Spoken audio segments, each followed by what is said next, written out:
કાંઠામાં corona સમયે ખરીદેલો સામાન દયનીય હાલતમાં પડેલો હોવાનું સામે આવ્યું છે। ડીસામાં કોરોના વખતે સાધનો જે ખરીદવામાં આવ્યા હતા એ ધૂળ ખાઈ રહ્યા છે। લાખો રૂપિયાના ખર્ચે કોરોના વખતે આ સાધનો ખરીદવામાં આવ્યા હતા। ડીસામાં મામલતદાર કચેરીની અગાસીમાં ખુલ્લામાં આ સાધનોનો ઢગલો મૂકી દેવામાં આવ્યો છે, જેમાં thermal gun, hand gloves, facial mask જેવી કીટ કચરામાં સડી રહી છે।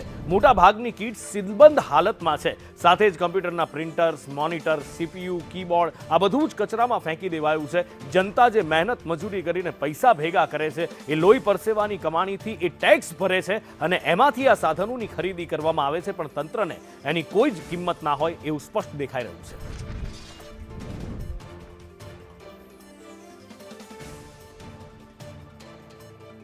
આ હેન્ડ ગ્લોવ્સ, આ થર્મલ ગન, એક થર્મલ ગનની કિંમત હજારો રૂપિયામાં હતી એ વખતે જ્યારે કોરોના ચરમ ઉપર હતો અને એ વખતે આ સાધનોની ખરીદી કરવામાં આવી હતી। કોઈ જ સાચવણી, કોઈ જાળવણી નથી કરવામાં આવી અને તંત્ર કેટલું બેદરકાર છે, કેટલું ઉદાસીન છે એની આ સાબિતી છે।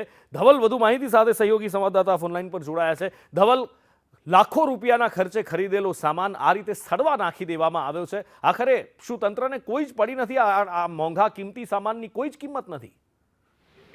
નુપુર, ચોક્કસથી બનાસકાંઠા જિલ્લાના ડીસામાં મામલતદાર કચેરીના ધાબા ઉપર સરકારી જે સામાન ખરીદવામાં આવ્યો હતો, લાખો રૂપિયાનો ખર્ચો કરીને જે સામાન ખરીદાયેલો છે તે સામાન ધૂળ ખાતો જોવા મળી રહ્યો છે। તો વરસાદમાં સામાન છે તે પલળી રહ્યો છે। મહત્વની વાત છે કે થોડા સમય પહેલા જ સમગ્ર દેશે કોરોના મહામારીનો સામનો કર્યો અને તે સમયે ખરીદાયેલો આ સામાન છે, થર્મલ ગન છે, પીપીઈ કીટ છે, હેન્ડ ગ્લોવ્સ છે, આ તમામ સામાન કે જે કોરોના સમયે વાપરવાનો હતો પરંતુ ક્યાંક ને ક્યાંક આ સામાન વપરાયો નથી અને અત્યારે આ તમામ સામાન છે તે સીલબદ્ધ સ્થિતિમાં મામલતદાર કચેરીના ધાબા પર ધૂળ ખાઈ રહ્યો છે અને વરસાદમાં પલળી રહ્યો છે। નુપુર, મહત્વની વાત છે કે આ થર્મલ ગન અને પીપીઈ કીટ સહિત હેન્ડ ગ્લોવ્સ કે જેને કારણે જે સામાન છે તે કોરોના સમયે મળી નતો શક્યો અને તેને જ કારણે બિલકુલ ધવલ અટકાવવા માંગીશું। પરમાર સાહેબ, ડીસાના મામલતદાર આપણી સાથે ફોનલાઈન પર જોડાયા છે।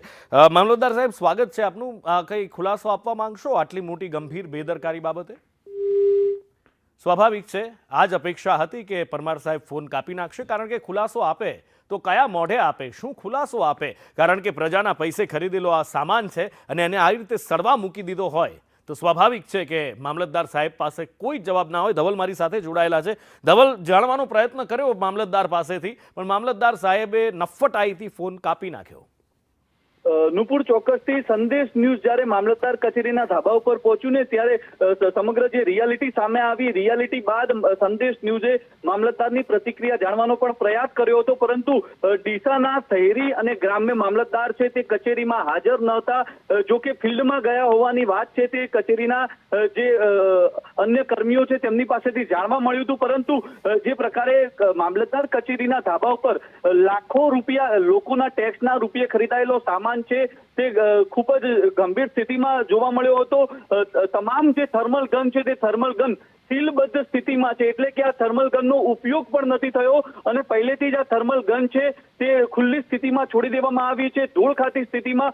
વરસાદની અંદર જે ગન છે તે પલળી રહી છે, તો સાથે જ જે મામલતદાર કચેરીમાં ઉપકરણો, કોમ્પ્યુટર સહિત સીપીયુ હોય, પ્રિન્ટર હોય, આ તમામ ચીજ વસ્તુઓ છે તે અત્યારે મામલતદાર કચેરીના ધાબા પર ખુલ્લા વરસાદમાં આભ નીચે પલળી રહી છે। ત્યારે કહી શકાય કે જે પ્રકારે તંત્રની ઘોર બેદરકારીને કારણે લોકોના પરસેવાના રૂપિયે ખરીદાયેલા આ સરકારી સામાન છે તે અત્યારે ધૂળ ખાતો જોવા મળી રહ્યો છે અને લોકોના લાખો રૂપિયાનો ધુમાડો છે તે થતો જોવા મળી રહ્યો છે। ધવલ, માહિતી બદલ આભાર।